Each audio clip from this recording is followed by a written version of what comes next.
Today we're going to see how well the faithful G85 is going to pair up against the DJI Pocket 2.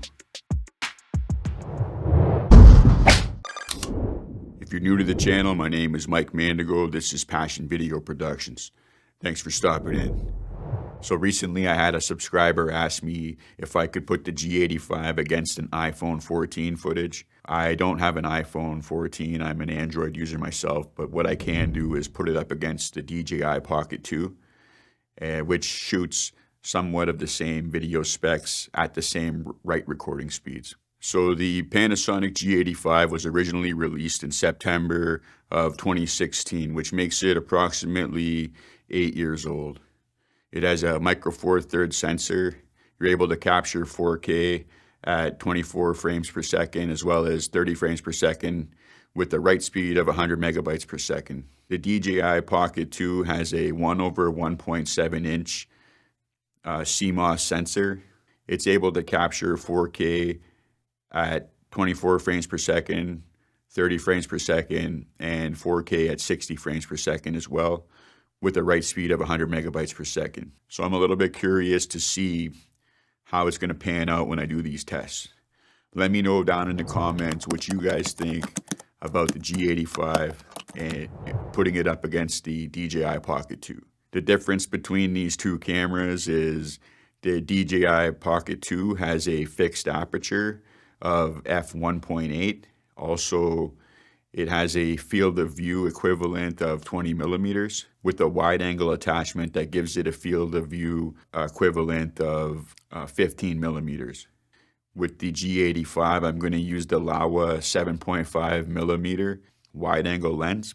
With the 2x crop factor from the G85, that's going to give it the equivalent of 15 millimeters. One thing to note when using the wide angle lens on the DJI Pocket 2 is you're not able to use any ND filters. So to keep it fair with the G85 and the Laowa 7.5 millimeter, I'm not going to use any ND filters on that as well. And what I'm going to do to compensate for the lighting issues is I'm going to use the shutter as well as the ISO to compensate for that. The same is going to go for the G85. I'm going to keep the Laowa 7.5 millimeter at f2, which is the closest I can get to f1.8. Then from there, I'm going to use the ISO and the shutter to compensate for the exposure. How I'm going to do these tests is I'm going to have my G85 and then I'm going to have the Pocket 2 placed on top so I can get somewhat of the similar view recording at the same times. The only difference is because the DJI Pocket 2 will be on top of the G85, it's going to have a little bit of a different view, which I'll have to adjust using the gimbal. The one thing that I want to be looking at is just the quality of the video that's coming out of the DJI Pocket 2 versus the quality of the video that's coming out of the Panasonic G85. So that's the details and the specs of how I'm going to put these two cameras up against each other. Now I'm going to go out and do a little filming and then bring that back in and see how it compares against each other and let you know and let you decide to see what you think about how it pairs up against each other.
Okay, so I'm in DaVinci Resolve right now and I'm going over the footage from the G85 and the Pocket 2.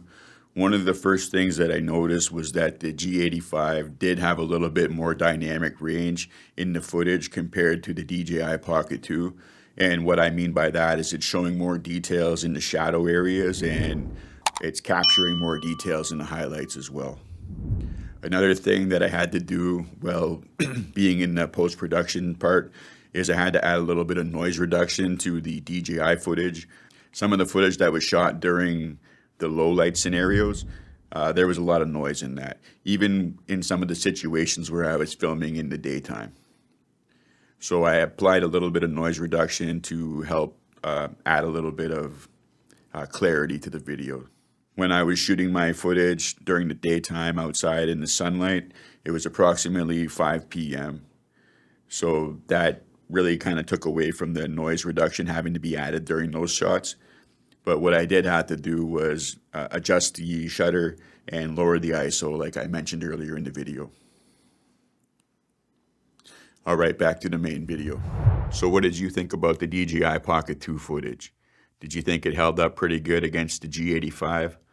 Or did you think the G85 blew the DJI Pocket 2 out of the water?